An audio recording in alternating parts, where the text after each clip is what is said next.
আজকের ভিডিওতে আলোচনা করব মানব স্নায়ুতন্ত্র ও মেরুদণ্ডের গঠন কার্যপ্রণালী। আমাদের স্নায়ুতন্ত্র দুটি অংশে বিভক্ত, একটা কেন্দ্রীয় স্নায়ুতন্ত্র এবং পেরিফেরাল স্নায়ুতন্ত্র। কেন্দ্রীয় স্নায়ুতন্ত্রের প্রধান অংশ হল মস্তিষ্ক ও মেরুদণ্ড। পেরিফেরাল স্নায়ুতন্ত্র গঠিত 12 জোড়া ক্রেনিয়াল স্নায়ু এবং 31 জোড়া স্পাইনাল স্নায়ু দ্বারা। সার্ভিক্যাল অঞ্চলে মেরুদণ্ড থেকে বের হয় 8 জোড়া স্নায়ু। বক্ষস্থ অঞ্চলে থাকে 12 জোড়া স্নায়ু।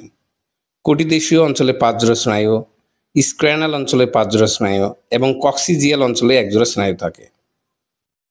মেরুদণ্ডের কটিদেশীয় অঞ্চলের শেষ প্রান্তকে বলে কৌডা ইকুইনা বা ঘোড়ার লেজ। এটি স্পাইনাল স্নায়ুর একটি বান্ডিল মেরুদণ্ডের স্নায়ু শরীর ও কেন্দ্রীয় স্নায়ুতন্ত্রের মধ্যে তথ্য আদান প্রদান করে থাকে। মেরুদণ্ডে থাকে অনেক রিফ্লেক্স সেন্টার, যেমন প্যাটেলার রিফ্লেক্স।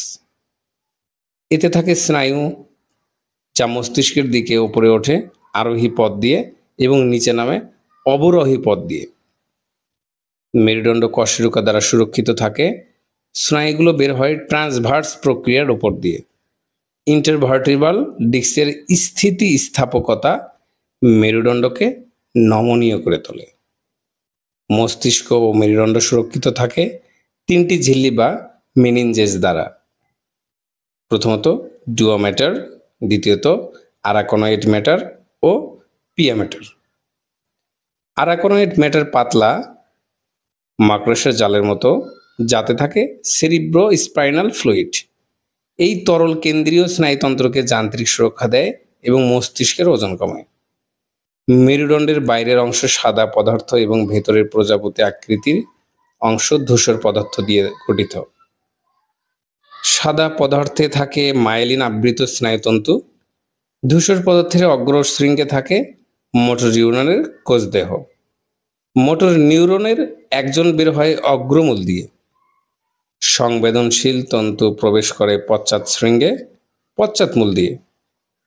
মেরুদণ্ডের মাঝের কেন্দ্রীয় খালে থাকে সেরিব্রো স্পাইনাল তরল, যা মস্তিষ্কের ভেন্ট্রিকুলার সিস্টেমের সাথে যুক্ত হয়ে থাকে।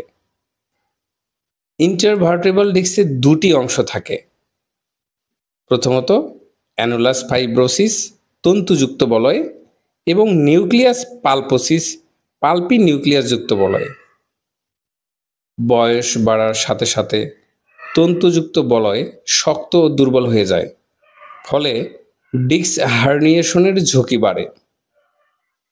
হার্নিয়েটেড ডিস্ক স্নায়ু বা মেরুদণ্ডে চাপ সৃষ্টি করতে পারে, যার ফলে ব্যথা, অসাড়তা বা মূত্র ও মলত্যাগের অসংযমতা হতে পারে।